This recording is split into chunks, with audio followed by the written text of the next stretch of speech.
এ ভাই, এজন্য বলতেছিলাম, দেখেন আল্লাহ পাক রব্বুল আলামিনের কাছে কত দামি হয়ে গেলেন কালো বেলাল। বংশের কোনো মর্যাদাই যার ছিল না, আর বংশীয় মানুষ ছিল আবু জাহেল, মাটির সাথে মিশে গেল, ঠিক কিনা? আবু জাহেল হিরো থেকে জিরো হয়ে গেল, বেলাল জিরো থেকে হিরো হয়ে গেল ঈমান আমলের কারণে।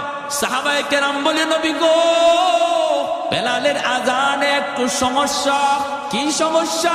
কই আশহাদু বলতে পারে না, জিহ্বার মধ্যে সমস্যা।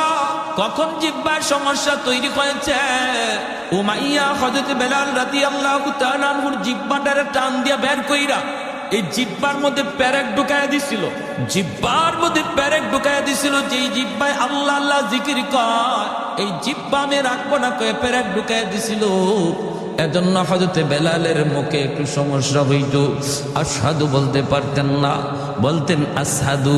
শিন উচ্চারণ করতে পারতেন না, শিনটা ভালো করে উচ্চারণ হতো না। সাহাবায়ে কেরাম কয়, ইয়া রাসূলুল্লাহ, ওগো নবীজি, ভালো করে একজন মুয়াজ্জিন নিযুক্ত করে ফেলেন। নবী সাহাবায়ে কেরামের পরামর্শ নিয়া অন্য একজন সাহাবীকে মুয়াজ্জিন নিযুক্ত করে দিলেন। এশার নামাজের পরে নবী বলেন, বেলাল, ফজর থেকে আর আযান দেওয়া লাগবে না। এই কথা শুনতেই যেন বেলাল হাবশির মাথায় আসমান ভেঙে পড়ল।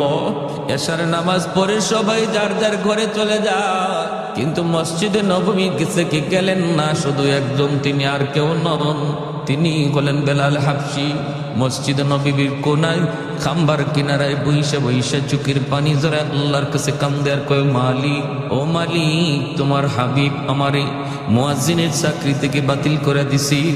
ও মালিক, আমি তোমার হাইকোর্টে আমি আবেদন করলাম, আপিল করলাম হাইকোর্টে, নিম্ন আদালতে আমার চাকরি বাতিল, উচ্চ আদালতে আমি আপিল করলাম। মাওলা, এই শিন উচ্চারণ করতে পারি না কেন? আল্লাহ, তোমার নাম নেওয়ার কারণে আমার জিহ্বায় পেরেক মারছি, এজন্য আমি শিন উচ্চারণ নিতে পারি না। এটা তো আমার কোনো দোষ না। আল্লাহ, হয় তুমি আমার জিহ্বা ভালো করে দাও, নতুবা আজান বদলায় দাও। আল্লাহু আকবার। হয় মালিক, আমার জিহ্বা তুমি ভালো করে দাও, নতুবা আমি যেভাবে বলি এইভাবে আজান বানায় দাও। আল্লাহু আকবার, আল্লাহু আকবার। কত বড় আবদার আল্লাহর দরবারে। আল্লাহ পাক রব্বুল আলামিন তার হাবিবকে জানায় দিয়েছেন, বন্ধু, আজানও বদলিবে না, আমার বেলালের জিহ্বা যেভাবে আছে এইভাবেই থাকবে, জিহ্বাও ভালো হবে না। আমি আল্লাহর নাম নেওয়ার কারণে জিহ্বা যে ক্ষত, এই ক্ষত আমি আল্লাহ বেলালের হাসরের মাঠে দেখতে চাই। হাসরের মাঠে বেলাল আমাকে ওই জিহ্বা দেখাবে, যেমন অবস্থায় আছে অবস্থায় থাকবে, আজানও বদলিবে না। ভাইরা বন্ধুরা, ফজরের আজান দিলেন অন্য একজন মুয়াজ্জিন। আজান তো হয়ে গেল, নামাজের টাইম হয়ে গেল। আমার নবী, মায়ের নবী, তিনি বের হয়েছেন হুজরা থেকে নামাজ পড়াবেন মসজিদে নববীতে। সাহাবায়ে কেরাম সবাই অপেক্ষায়, মায়ের নবী হুজরা থেকে বের হয়েছেন নামাজ পড়াবেন, কিন্তু সূর্য তো ওঠে না, রাত তো পোহায় না। ফজরের নামাজটা পড়তে হয়, একটু রাত যখন শেষ হয়ে যায়, সুবে সাদিকের পরে ফজর যখন শুরু হয়, একটু আকাশটা ফর্সা হওয়া শুরু করে, তখন সুন্নাম ফজরের নামাজ পড়া সুন্নত। আমার নবী ওই সময়টার অপেক্ষা করেন, একটু আকাশটা ফর্সা হবে। কিন্তু না না, অন্যদিন যেই টাইমে আকাশ ফর্সা হয়ে যেত, আজ ওই টাইমে আকাশ ফর্সা হইতেছে না, অন্ধকার শুধু আরো বাড়তেছে, অন্ধকার শুধু বাড়তেছে। সাহাবায়ে কেরামের ভিতরে অস্থিরতা, আল্লাহর নবীর ভিতরে অস্থিরতা। কই সকাল তো হয় না, আকাশ তো ফর্সা হয় না। আল্লাহর কাছে নবী জানতে চাইলেন, মালিক, ও মালিক, কিয়ামত কি তুমি গোটায় দিবা নাকি? আল্লাহ, কিয়ামত কি হয়ে যাবে নাকি বুঝতেছি না গো আল্লাহ, নাকি আমরা কোনো আযাবের সম্মুখীন? আল্লাহ বলে, বন্ধু, কি হয়েছে? ওই মালিক, কেন এখনো সকাল হয় না, ফর্সা হয় না? ফজরের নামাজ তো পড়ব, কিন্তু এত অন্ধকারে কেমন করে নামাজ পড়ি?